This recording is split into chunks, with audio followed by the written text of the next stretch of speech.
Aujourd'hui, nous nous rassemblons pour célébrer un moment historique dans l'histoire du gouvernement jeunesse d'Haïti, l'investiture de la 6e édition du gouvernement jeunesse d'Haïti. Permettez-moi de commencer par replacer cette initiative dans son contexte sociopolitique marqué par des défis et des opportunités uniques. Haïti, une terre riche en histoire et en culture, a souvent été confrontée à des périodes d'instabilité politique et sociale. Les soubresauts de notre histoire ont parfois entravé notre capacité à réaliser des projets aussi ambitieux que celui que nous inaugurons aujourd'hui. Pourtant, malgré ces obstacles, nous avons choisi de croire en l'avenir de notre nation et en la capacité de sa jeunesse à apporter le changement tant attendu. Dans ce contexte, je tiens à saluer et à féliciter les membres de l'Association des volontaires pour la démocratie pour avoir pris l'initiative de ce programme et pour l'avoir maintenu malgré les difficultés rencontrées. Leur engagement et leur détermination ont permis à cette vision de devenir une réalité, offrant ainsi aux jeunes de notre pays une plateforme unique pour exprimer leur leadership et contribuer à la construction d'un avenir meilleur. Ce programme de leadership vise à mettre en lumière les jeunes talentueux et ambitieux qui sont les futurs leaders de notre nation. Trop souvent, ces jeunes sont contraints de quitter leur patrie à la recherche de meilleures opportunités, laissant derrière eux un vide que nous devons combler. En investissant dans ces jeunes leaders, nous investissons dans l'avenir d'Haïti et dans sa capacité à prospérer.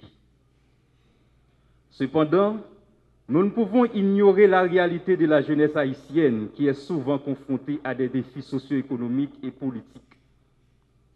Beaucoup de nos jeunes sont contraints de quitter leur pays dans l'espoir d'une vie meilleure ailleurs.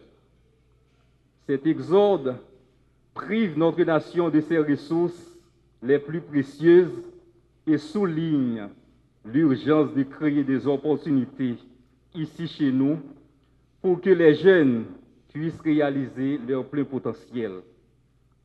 C'est pourquoi le rôle des organisations de la société civile est crucial dans la construction d'une société juste et équitable. En travaillant en collaboration avec ces acteurs, nous pouvons créer un environnement où chaque individu a la possibilité de réussir, indépendamment de son origine sociale ou économique. Nous appelons donc les autorités politiques à œuvrer en faveur d'un pays où il fait bon vivre pour tous ses citoyens, en mettant en place des politiques inclusives et équitables qui favorisent le développement de la jeunesse. Malgré les défis auxquels nous sommes confrontés, je suis convaincu que les jeunes de cette édition du gouvernement jeunesse d'Haïti sont prêts à relever le défi. Dans un contexte sociopolitique difficile, vous êtes les agents du changement, les porteurs d'espoir pour l'avenir de notre nation. Vous avez été choisis pour votre leadership, votre détermination et votre engagement envers votre pays. C'est maintenant à vous de saisir cette opportunité et de faire entendre votre voix ainsi que celle de la jeunesse haïtienne dans son ensemble. Je vous invite donc à profiter de cette opportunité pour faire entendre votre voix, pour défendre vos idées et pour contribuer à la construction d'une Haïti meilleure et plus juste. Vous avez l'obligation de réussir et de faire la différence, non seulement pour vous-même, mais aussi pour votre pays et pour les générations futures.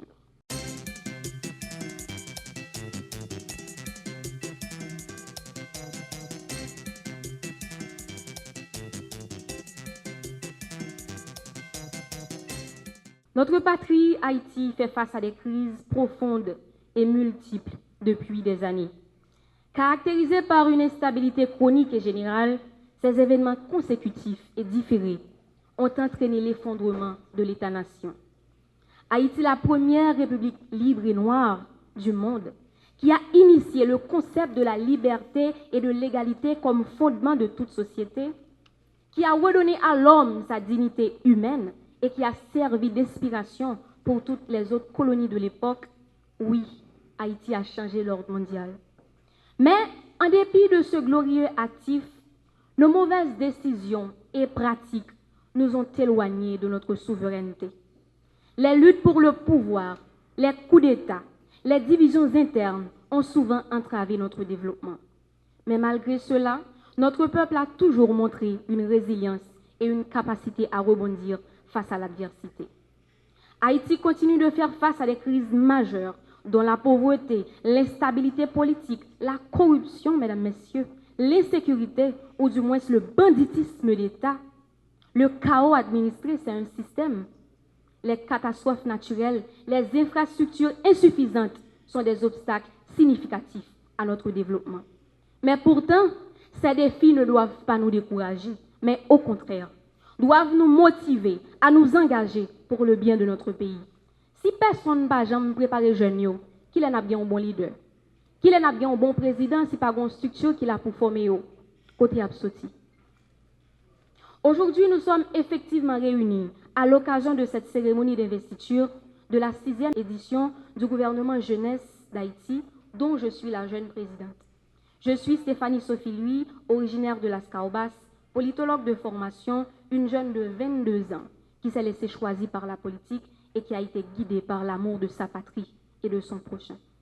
Par la teneur de ce discours, mesdames, messieurs, je tiens à attirer toute la lumière sur AVD, l'Association des volontaires pour la démocratie qui, depuis plusieurs années, a pris l'initiative de mettre sur pied un espace de simulation pour former les futurs dirigeants et pour les familiariser au rouage de l'administration publique haïtienne.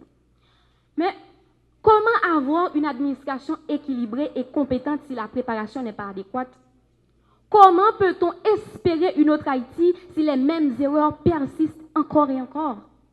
Comment peut-on rêver de lendemain meilleur si le présent n'est pas garanti? On dit toujours que la jeunesse, c'est l'avenir du pays. Mais comment peut-elle l'être si son présent est toujours entravé? Comment nous compter sur une génération qui nous pas à l'école? Comment nous compter sur une génération qui nous-mêmes encore nous pousser de haut pour partir pour y aller vivre? Notre nation est riche en histoire et en potentiel. Ainsi, la richesse la plus précieuse d'Haïti, c'est la jeunesse. C'est nous, les jeunes.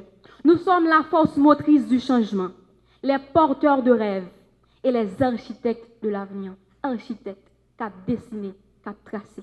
En tant que jeunes, nous avons le dynamisme, la créativité et l'énergie, ça se voit dans ma voix, nécessaires pour surmonter les défis et construire une Haïti meilleure. Nous représentons plus de la moitié de la population, ce qui signifie que notre voix, nos idées et nos engagements sont essentiels au développement durable du pays. Nous sommes la génération effectivement qui peut briser les cycles de corruption, de mauvaise gouvernance. Ça mène nous côté de aujourd'hui. Nous sommes la génération qui peut promouvoir une culture de responsabilité et d'engagement citoyen. En tant que jeune présidente, moi et mon gouvernement, nous avons pour responsabilité d'être des pions essentiels au changement. Ainsi, nous nous engageons à ce que notre participation soit effective et significative pendant la durée de notre mandat, à faire la promotion d'un modèle de gouvernance démocratique ayant pour base la justice sociale, mais surtout l'éthique politique. On ne suspend dit que politique pas de morale. On ne suspend dit que politique c'est place pour magouille. Non. Politique c'est côté pour bon monde venir travailler. Parce que avant politique c'est la prise du pouvoir, et c'est la gestion de la cité, et c'est l'administration. Et c'est là l'erreur même de la nation. Nous focus sur poste politique là Pendant que le poste politique là, est moindre, il y a plus de 80% en poste administratif en tant que président et en tant que jeune ministre. Nous nous engageons à être un modèle pour les jeunes et pour la société par notre dévouement. Nous nous engageons aussi à comprendre les mécanismes de gouvernance, les enjeux nationaux, mais surtout internationaux. Ce processus de formation politique nous offre les outils nécessaires pour analyser, critiquer et proposer des solutions aux problèmes complexes que notre pays rencontre. Une formation solide nous permet d'aborder les questions de politique publique, une vision claire et des stratégies bien pensées. Cela nous arme contre la manipulation et nous protège contre les pratiques corruptives. Ainsi, Haïti a besoin de nouveaux leaders, mais de leaders éclairés, compétents et profondément engagés pour le bien commun.